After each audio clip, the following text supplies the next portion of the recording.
آیا تاسې هغه وخت حاضر وئ چې کله یعقوب له دې دنیا نه رخصتېده؟ د مرګ په وخت کې له خپلو بچیانو نه پوښتنه وکړه: بچیانو، له ما وروسته به تاسې د چا بندګي کوئ؟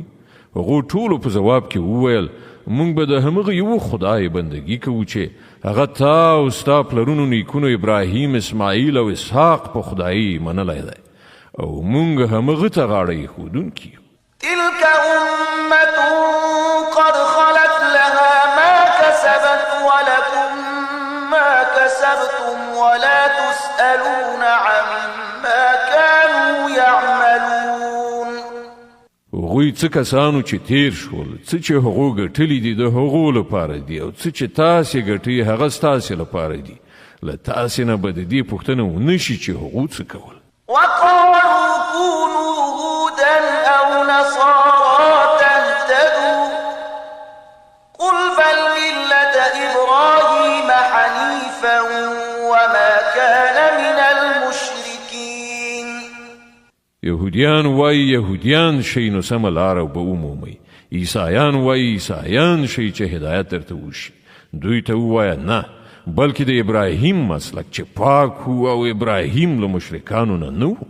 قولوا آمنا بالله وما أنزل إلينا وما أنزل إلى إبراهيم وإسماعيل وإسحاق ويعقوب والأسباط وما أوتي موسى وعيسى وما أوتي النبيون من ربهم والأسباط وما أوتي موسى وعيسى وما أوتي النبيون من ربهم لا نفرق بين أحد منهم ونحن له مسلمون. مسلمانانو ووایئ چې موږ ایمان راوړی دی په الله او پر هغه هدایت چې موږ ته راغلی دی، او هغه چې ابراهیم، اسماعیل، اسحاق او د یعقوب زوزات ته راغلی و، او هغه چې موسی، عیسی او نورو ټولو پیغمبرانو ته د هغو د رب له لورې ورکړی شوی و. موږ د هغو په منځ کې هیڅ توپیر نه کوو، او موږ الله ته سرټیټونکي یو. فإن آمنوا بمثل ما آمنتم به فقد اهتدوا وإن تولوا فإنما هم في شقاق فسيكفيكهم الله وهو السميع العليم. بیا که هغوی همغسې ایمان راوړه لکه چې تاسې راوړی دی، نو سمه لاره یې وموندله، او که له هغه نه مخ واړوي نو څرګنده خبره ده چې هغوی په ځیلیتوب یعنې شقاوت کې نښتي دي. له دې امله ډاډه اوسئ چې د هغو په مقابل کې الله ستاسې د ملاتړ لپاره کافي دی. هغه هر څه اوري او پر ټولو شیانو پوهیږي. صبغة الله ومن أحسن من الله صبغة ونحن له عابدون. وایه د الله رنګ غوره کړئ، د هغه له رنګ نه به ښه د چا رنګ وي، او موږ د همغه بندګي کوونکي یو. قل أتحاجوننا في الله وهو ربنا وربكم ولنا أعمالنا ولكم أعمالكم ونحن له مخلصون. ای پیغمبره، دوی ته ووایه آیا تاسې د الله په باب له موږ سره جګړه کوئ؟ په داسې حال کې چې همغه هم زموږ رب دی او هم ستاسې. زموږ عملونه زموږ او ستاسې عملونه ستاسې لپاره دي، او موږ خپله بندګي یوازې د الله لپاره خالصه کړې ده.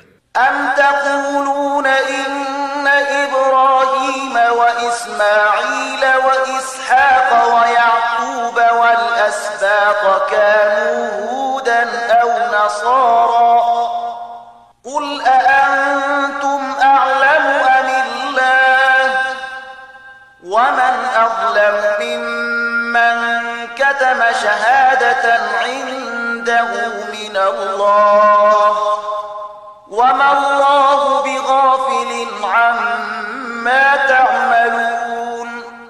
یا آیا ستاسې وینا دا ده چې ابراهیم، اسماعیل، اسحاق، یعقوب او د یعقوب زوزات ټول یهودیانو یا نصرانیانو؟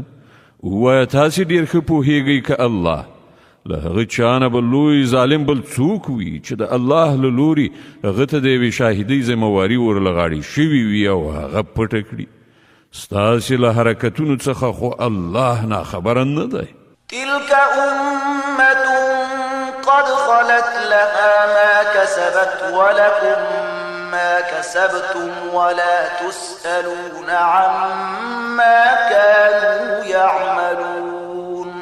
هغوی څه کسانو چې لاړل د هغو ګټلي د هغو لپاره او ستاسې ګټلي ستاسې لپاره، له تاسې نه به د هغو د عملونو په باب پوښتنه ونه شي.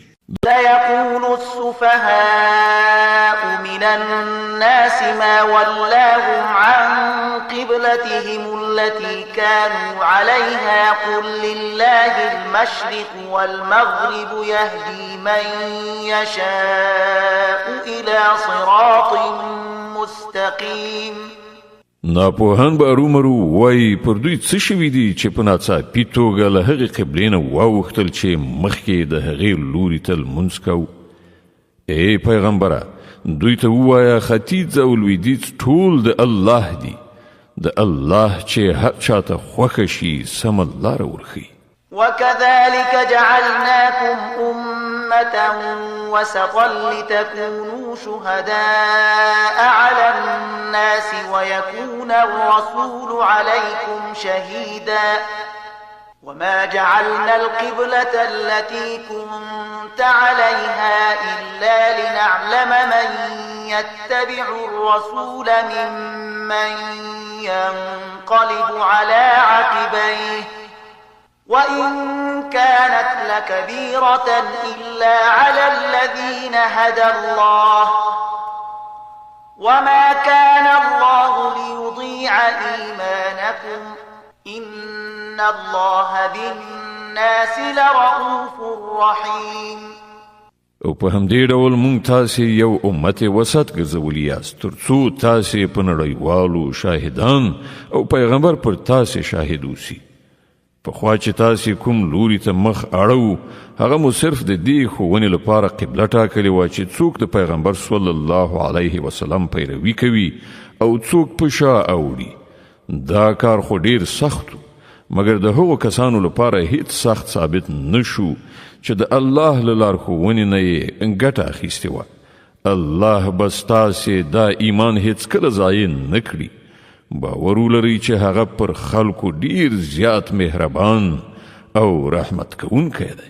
قد نرى تقلب وجهك في السماء فلنولينك قبلة ترضاها فول وجهك شطر المسجد الحرام وحيث ما كنتم فولوا وجوهكم شطره وإن الذين أوتوا الكتاب ليعلمون أنه الحق من ربهم وما الله بغافل عما يعملون.